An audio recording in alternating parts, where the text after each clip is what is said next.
Hello, I'd like to play a game.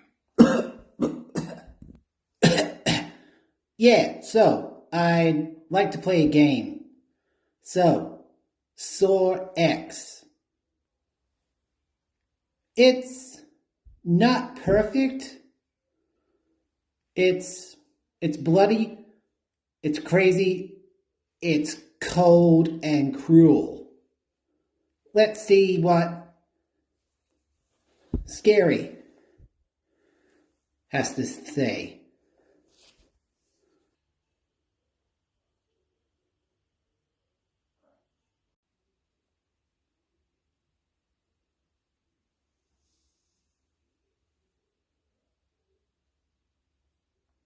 Hey, so, Saw X is a prequel to Saw 2 and a sequel to Saw. So it's an integral.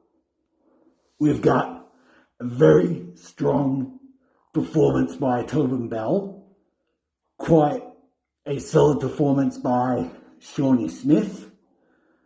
There's lots of blood. Some of the traps are pretty messed up, but you get that with Saw.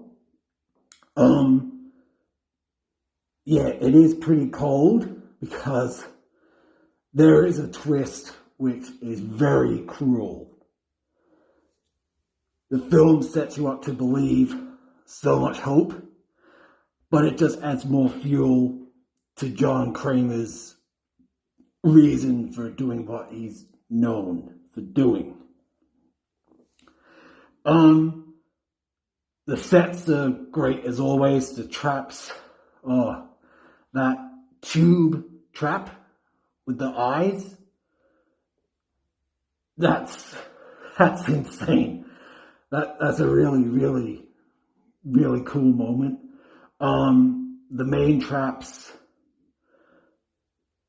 they range from like a basic one to a little bit sinister, and more or less Sorax is a little like Hostel, because Hostel was made to compete, but it failed. Like the first one was nasty, and they're like, oh, this could be in a Saw movie, and then like we got more Saw films, and like, oh, they're trying to be Hostel, but yeah, Sorax is probably the closest to Hostel as far as story goes.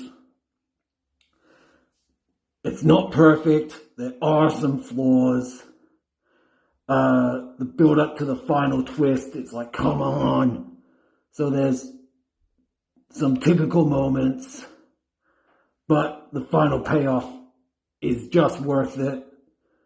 So, like, not to spoil anything, there's a few moments where you want it to just happen or for something different. Yet the film itself is fairly different. There's a lot of backstory with John, and being someone who's had cancer, this film's a bit personal for me. I love the series. The story is all over the place. Like, there's lots of flashbacks and whatnot, but you know, this one, they did fairly well. People are loving it. But yeah, they just need to go forward, have less twists, not be too typical, but that build up to the final twist is fairly worth it. And yeah, I reckon it will stand better than The Exorcist Believer, and Five Nights at Freddy's will be fun. I'll scare you later. Game over. Game over.